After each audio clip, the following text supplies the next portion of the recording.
It's playtime on the Big Middle. We're celebrating the oft-forgotten fun side of living as older by staying switched on and active.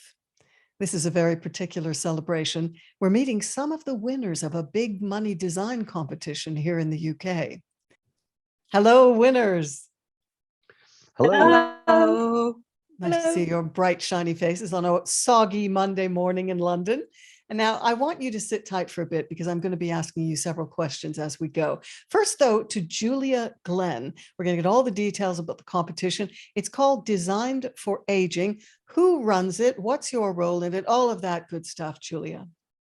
Thank you, Susan. Yeah, Design for Aging is a very exciting £20 million competition. And I'm the lucky design and innovation lead who runs the programme. So I've got to work with all of these great companies who are representing themselves today.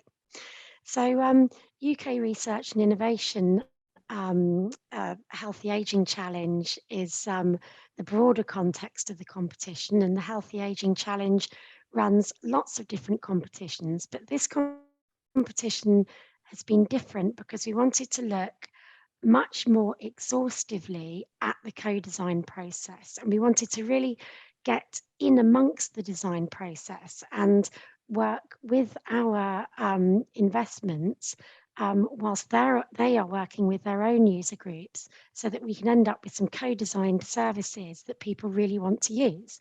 Okay, So first, I just want to back up a teeny weeny bit. What is UKRI, the Healthy Aging Challenge? How does that all hook together? Is it a government-led agency? Is it private sector? What is it exactly to have that sort of money to dole out to good projects? Yeah, so UK Research and Innovation is it's government funds, and the Healthy Aging Challenge is a particular sector of UK research and innovation. UK Research and Innovation look at lots of different societal and economic challenges, and the Healthy Aging Challenge looks specifically at how we can use funding to better improve societal outcomes as people age. And we're particularly interested in improving health outcomes. We're particularly interested in bringing people together because we know that there's a lot of loneliness in old age. And we're particularly interested in improving the outcomes for everyone so that everyone has an improved experience of aging via the investments that we make. Okay, and you're the lead person on all of this. Was it your baby? Did your brainchild, as you will, or is this year 3 of a competition that runs every year? No, Design for Aging is new, and the design stage gate has been something that I've worked on and helped form and constructed and delivered. So I'm lucky enough to be the design innovation lead on the Healthy Aging Challenge, and was brought in to have that design eye and that design set of skills. So it's been a real joy to work with these different businesses and see the projects really use co-design to get to a much better outcome and a much better service design.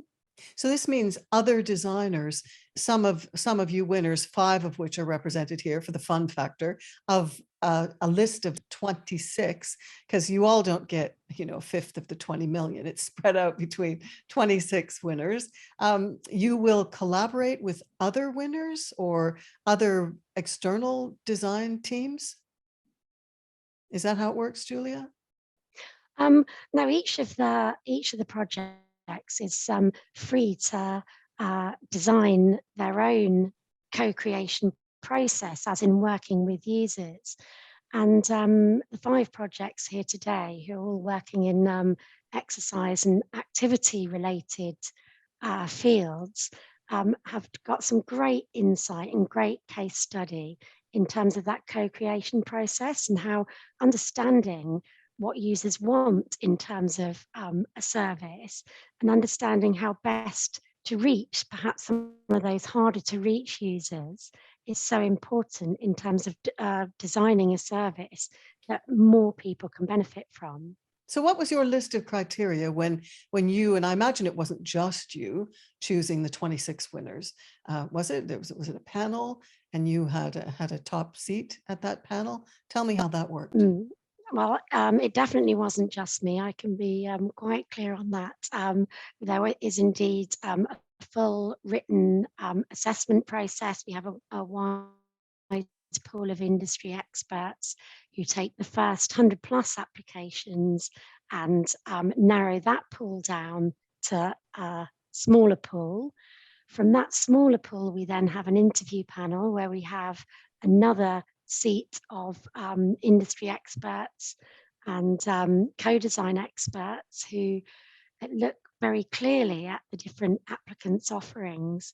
And from then, the lucky 26 winners were scored and chosen. So it's a very, very scrutinizing and very kind of difficult process to get through. So many congratulations to all 26 winners.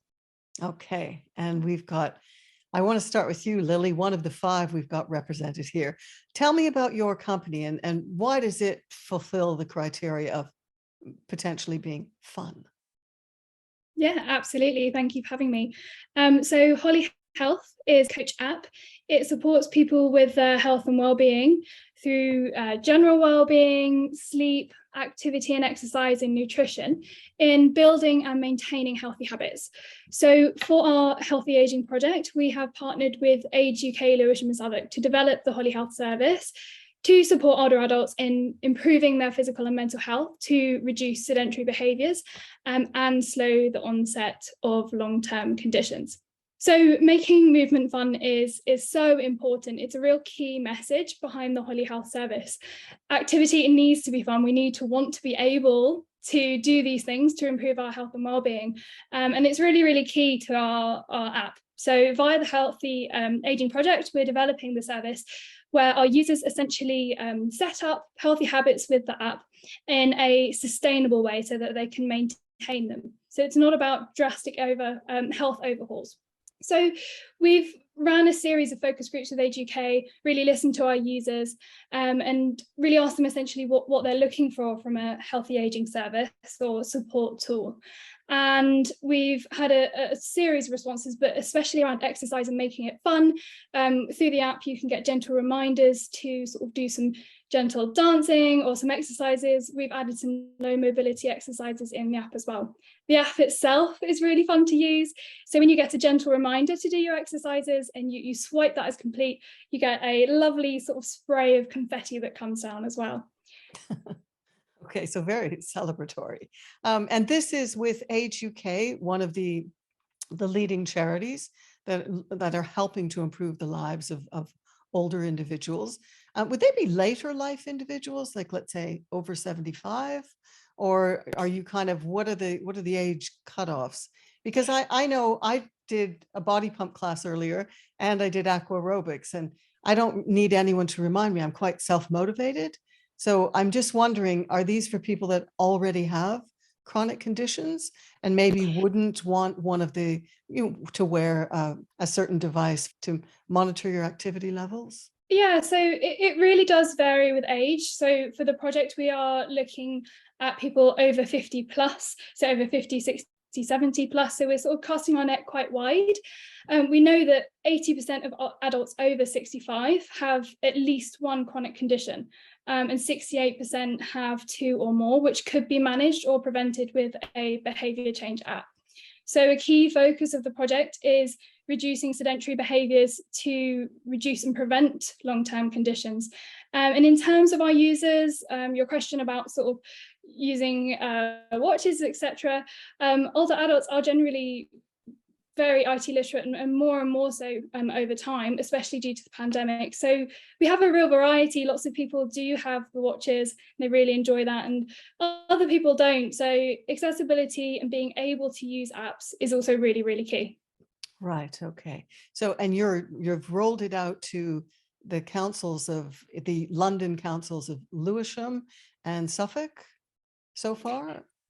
Yeah, absolutely. So at the moment in our project, we're in the intensive pilot stage. So we have given the app to between sort of 40 and 60 people, and we're really intensively sort of watching how they're engaging with it. We're having really frequent feedback calls with them.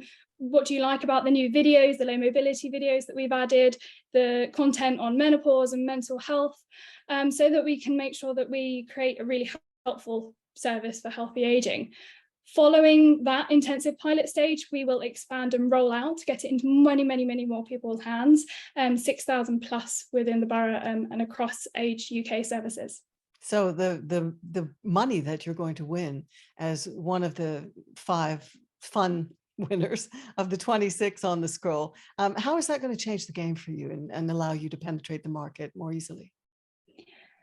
Yeah, absolutely. So I guess sort of from gathering this feedback. So we're gathering feedback in so many different ways, through focus groups, through the intensive pilot, through interviews, which allows us to be able to really put that feedback, listen to our users into play and adapt the service. So making sure that it is as easy as it is to use as possible, making sure that we do have the videos in there for people to support with, as I said, menopause or bladder control, all the things that it's really important to many people. So the funding really helps us to be able to do that and to support as many people as we can. Fantastic. Let's move on to you, Clara Spraccia. You're with Chimera. Tell me about Chimera and what sort of project you got that caught the attention of Design for Aging. Yes, hi Susan, thank you for having me on the podcast. Chimera, we are a company that specializes in smart clothes. So our main application is to embed technology into smart garments, to then make them smart actually. We have created a pair of smart leggings specifically for the elite sports team. And thanks to this amazing opportunity with UKRI, we are using the technology we already have to adapt it to women. And we are looking at, thanks to the Misfit project that we have created, together with other companies such as Ida Sports, who create footwear for females, and University of Exeter as a research partner, and CPI, who are a technology partner, and Voice for the user recruitment. We are creating a service that specifically targets older women, whether it's to motivate them to participate in sports or to motivate them to continue to participate in sports as they age. What's your USP in this space that you're in? Because there's a lot of smart garment technology out there. Our main USP is that through the smart garments, we can track biomechanics and movement. So we can give the users the joint angle and the range of movement. So not only can they see whether they're exercising safely, but they can also see comparative data and compare whether they are improving or maybe they're not improving. Perhaps one side of their body is used different to the other side, and they'll be able to see all this data. And with the data that we collect, thanks to our smart garments and the pressure insole that CPI is creating, we're collecting a large amount of data for all the user activities that we're doing. And Ida Sports will then go and create specific sports footwear aimed at women over 50. I don't know if you guys know this, but apparently women's feet are very different to male feet. So our feet tend to be wider, and the toe box needs to be wider as well. But apparently also as we age, our feet change quite a lot. So Ida Sports are making sure that not only they're creating footwear for women, but for women over 50 as well. Yeah, and that's a huge cohort with a lot of diversity within that cohort. I mean, 50 to 60, but we know menopause can throw up when your estrogen levels, your sex hormone levels decline. You can have neuropathy and plantar fasciitis and, all kinds of symptoms. So was that the starting point for coming up with this very specific smart garment? Yes, that was one of the main issues that we found, that women find a lot of lower limb pain as they age. We also know that with, as you rightly said, with menopause, muscle mass tends to decrease. And so there is a need for women to actually do more strength training as they age. But actually a lot of physiotherapists, a lot of clinicians are telling people not to do it So we want to make sure that women can say, yes, I can do it, and I can do it in a safe way. And this was the whole reason to create this project. And what does, let's say, if I saw one of your pairs of shoes, would I notice anything different immediately about it? Or is it just when I slip my foot in that I'd feel there's something different, or I'd sense there were sensors around the toe box or something? Tell me how the inner gubbins of it works. Yeah, so we are not the shoemakers, so I hope I can make justice for what Ida Sports is creating. But yes, the idea is that when you slide your foot in, you really feel the difference, because historically all the footwear brands have created a male shoe and then kind of made it smaller and pink. So the industry term is shrink it and pink it, from what we heard. So Oh, make it wow. smaller, make Shrink it it and pink it.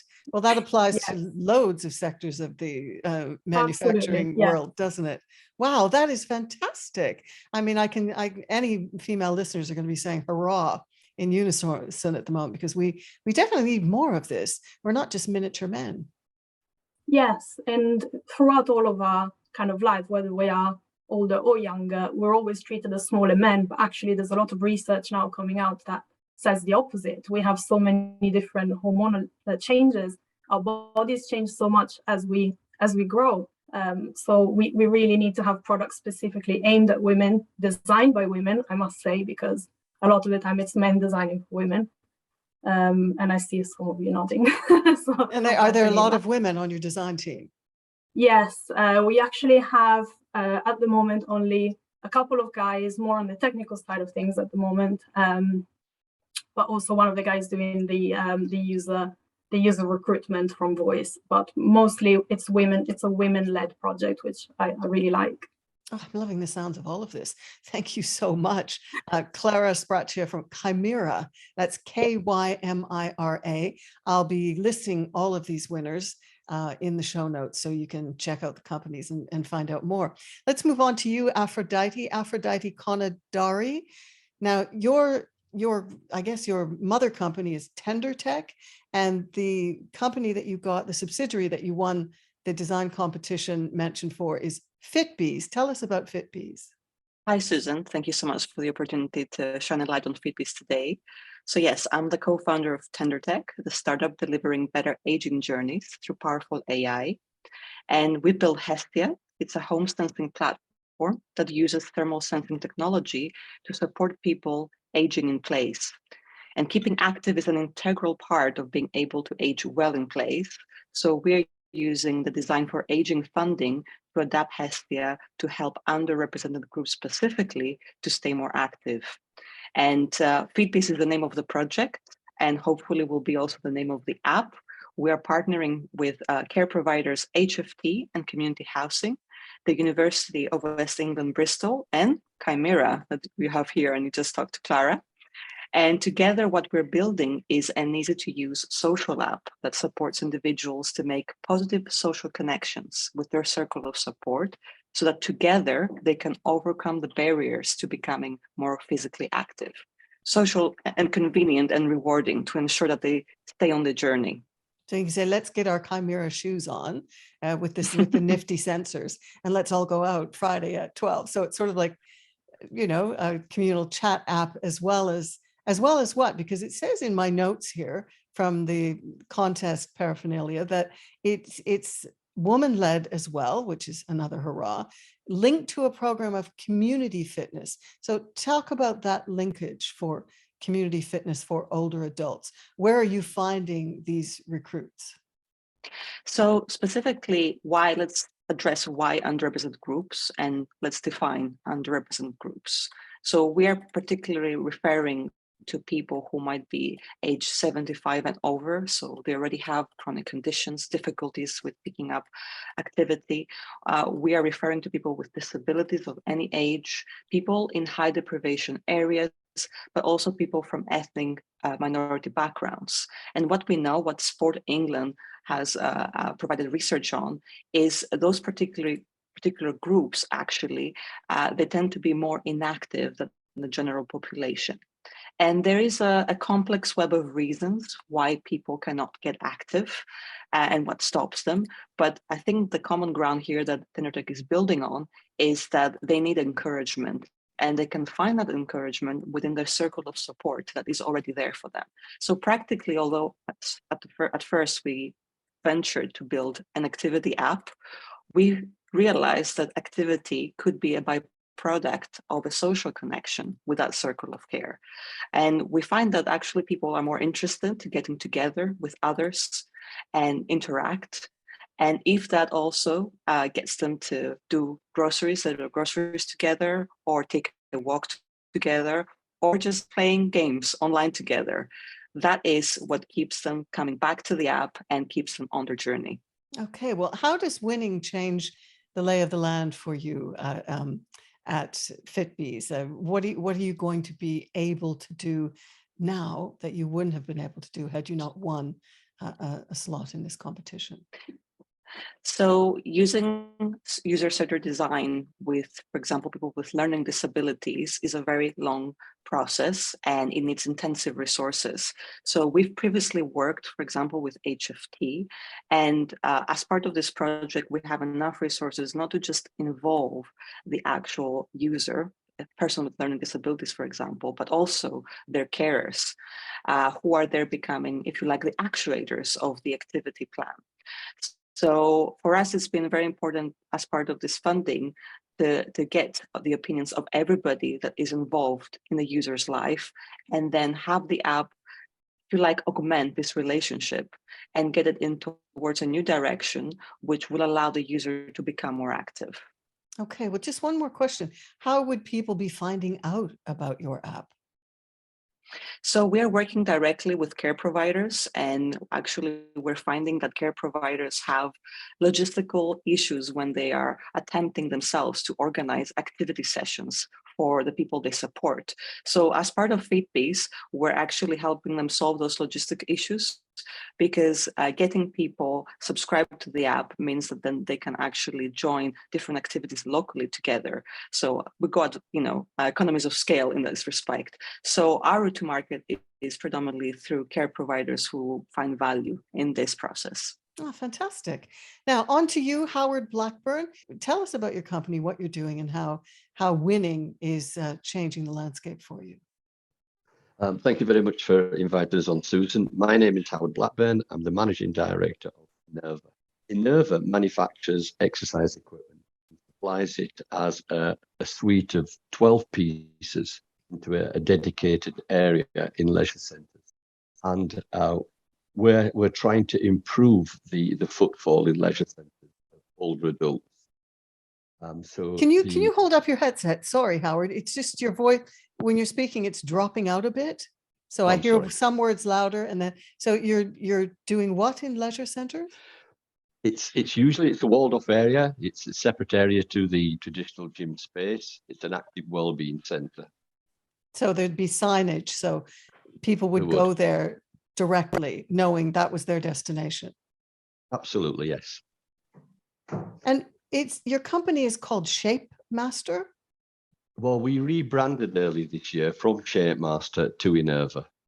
We've had a culture change in the company. Okay, I wasn't sure if Innovate was the mothership and then Shape Master was a subsidiary. I wasn't really sure. So Innovate is bringing you. So you said 55 now. Well, and is that all through your home base of Yorkshire or all through the UK? It's all through the UK. And we also we manufacture and distribute into Europe. 65 centres in the UK. We are based in Yorkshire. We manufacture in Yorkshire and distribute from here.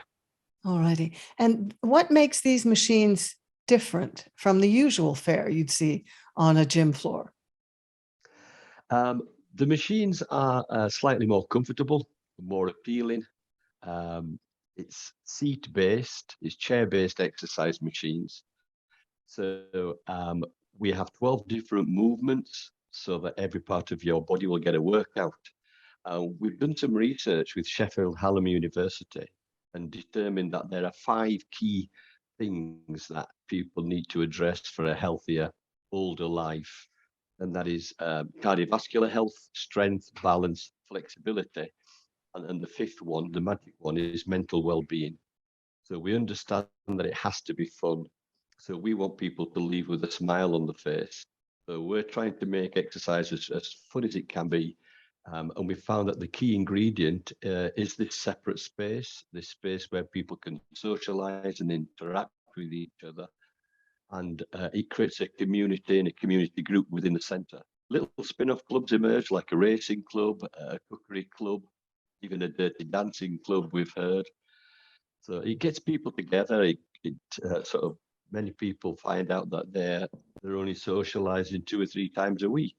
People do have loneliness issues, but here it's like an older adults club, youth club. So you're already quite well established then. You've got a lot of feedback and you're in 55 centres. Tell me some of the stories that people tell you about how it's changed their lives or improved their quality of life. We have some really heartwarming stories. We have stories of people who've managed to get out of their wheelchair and get walking again. We have stories of people with MS who used to have a standing balance time, a freestanding time of 8 seconds before they had to use their walking frame again. And the person now is able to walk again, has got the driving license back, and got the job back. But it is really life-changing. But I think we would like to attribute it to our equipment exclusively.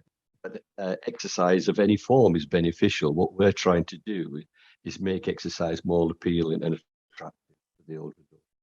That's sorry, again, I think your mic is slipping. Sorry, on your headset. It's just going, the levels are going up and down, and it's hard sometimes to hear exactly what you're saying. So the fun factor is definitely built in, and it encourages people to transform themselves more and more and more. Do they become addicted like we all do to exercise? Well, that's what the funding is going to allow us to explore. We've, you said we are in 55 centres across the UK, but there are over 3,000 leisure centres. So we have quite a challenge ahead of us. So we are trying to, the funding will allow us to do research into the barriers and motivators of a wider range of demographics. We're trying to specifically look at people who are reluctant exercisers for whatever reason, and try and do some research and understand what would make exercise more appealing, or what it takes to get people visiting their leisure centre more often, or any community centres where exercise equipment might be available. Space in gyms is quite competitive, so they'll probably have a number of options to consider, whether they expand their traditional floor or what it is they might fit into the leisure centre. And been hit now because the heating and lighting bills are going through the roof. So they're trying to look at alternative ways of raising revenue. And as nearly 25% of the population is over 60, people are turning to this market sector now more readily. Yes, demographics alone, they demand that we meet the demand for this, because it is growing. It isn't going to be going away. No, well, lack of exercise in older adults is costing the NHS over 25 billion a year. Every year, there's over 220,000 falls recorded in A&E department. So it can be expensive not for the NHS for people who don't participate in exercise. We're trying to take that challenge up and trying to make the lives of people more enjoyable as they get older. Absolutely. Well, thank you so much for explaining it all. I really appreciate that, Howard. Let's move on to you, Ben Wilkins. Good Boost Wellbeing. That's the title of your initiative. Tell us about that, Ben. Hi, Susan. It's great to be here. As Good Boost, we're a social enterprise that develops AI technology that is installed into specialist rugged and waterproof tablet computers that we put into leisure centres, into gyms, into swimming pools, so we can transform those spaces into community MSK hubs or community rehab hubs. MSK. MSK. So MSK stands for musculoskeletal, which is an umbrella term for conditions like arthritis, back pain, people who are going through surgery, it affects about 20 million people in the UK, about 1.7 billion people globally.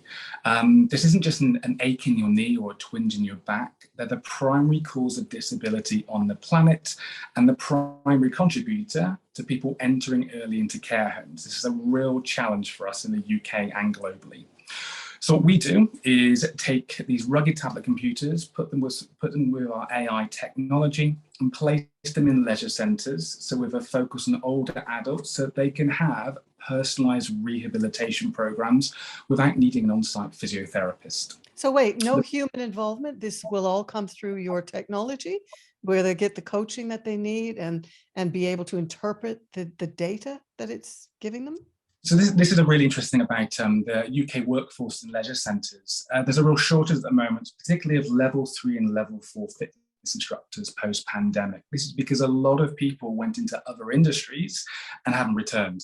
So what we focus on are the soft skills that are really important for engagement, empathy, understanding, care, compassion. And so what the tablet computers enable is either individual or group sessions where a facilitator, not an instructor, because it's the tablet who instructs the movement in the rehab, but a facilitator can facilitate a group session in a swimming pool, on a land in a studio, which means they can focus on conversations, asking people how their day is, and enabling conversations and social bonds to be created between participants. That's the real difference. When you see an acro aerobics class, everyone's focusing on the instructor. Which arm do I move next? Which direction I'm going? The fantastic thing about having a tablet to provide the instruction is people will go and see what they're focused on for the next 2 to 5 minutes, and then have a conversation with the person next to them. So it enables more of that social interaction. So, and they can see post-exercise the impact whatever movement had on their musculoskeletal being, that part of their bodies. They can actually see, I preferred that move and this is what it did for me. And that's the feedback we gather, and that's the beauty of having an instant tool to gather ongoing feedback before session, after session. Which exercises did you like? Did any find difficult or painful? If you had pain, where did you experience that pain and how much of it? So it's an ongoing adapting and evolving program designed around the individual that can be delivered as a one-on-one to the tablet or as a group session for that social support. And how's take-up been then? How does it work practically? You go to a center and say, look, I want to carve out a space here to do this. How does it work? Yeah, so you'll go and join a class. Some of our venues, even though we're called Good Boost, will term their aquatics classes Hydro Health or Aqua Wellbeing, but you'll book into a class. Before your first session, you'll be advised to arrive half an hour, 45 minutes before, where you'll then be supported by someone to complete the data entry, your name, key details, where do you have a diagnosis in one of your joints, what kind of pain do you experience. All that information is then used to generate this personalized program. So people would book into a class like they would a Zumba class or a Get Fit class. So what's the appeal for the owner of the gym? These are all council-run gyms, publicly subsidized gyms? Because I'm just thinking you wouldn't be able to get into the private chains, or would you? We work with private chains as well. So this skills challenge is affecting the entire sector. So what we work to do is deliver a triple bottom line. So it's to measurably improve health and well-being, focus on MSK outcomes, pain, function, quality of life, mobility, reduce burden to health systems, the NHS, so that people on waiting lists can be seen sooner, reducing that cost and burden, but also to generate new revenue, new income for leisure centres, because they can create new services at a much lower cost rate than having a level 4 fitness instructor or an on-site physiotherapist for brand new customer groups, being older adults or people living with health conditions. And how far along are you? In how many sites can we see Good Boost Wellbeing being used? So we're in 34 venues at the moment as Good Boost. This project is to roll out to 100 more venues, but with a new package. So this is all about co-design and learning how Good Boost as a service has been great, but actually there are some elements missing. And that's why we're working with other organisations, including Escape Pain, UK Active, and 2 arthritis charities, Versa Arthritis and arthritis action to make sure it's a much more rounded offering, including mental well-being, holistic education and support, peer support, both on-site in leisure centres, but also virtually at home too. Oh, fantastic. And the fun comes where? The fun factor comes through the gamification element? Yeah, so there's two elements for the fun factor. So one is an often missed requirement of rehab programs or any exercise program for people living with a health condition is social and emotional support. Often the practical support is obvious. It's the exercises, it's the right exercise, it's the most clinically suitable one for them. It's the emotional and social side which is often missed out. And as I mentioned earlier, the benefit of having a tablet computer as the instructor, the facilitator can offer that social and emotional support and create those social and emotional bonds. When it comes to gamification, one of the key things we're working on is group goals. And what we do is we take an estimation of metabolic output of any exercise completed, whether that's seated, standing in a swimming pool. And as a group, whether that's as an individual leisure centre or a virtual group at home online that you join, we will then calculate how you're contributing to a group goal, whether that is running the London Marathon, cycling from John O'Groats to Land's End, or climbing Ben Nevis. And what that means is suddenly, if you don't attend the sessions, you're not letting yourself down, you're letting the team down.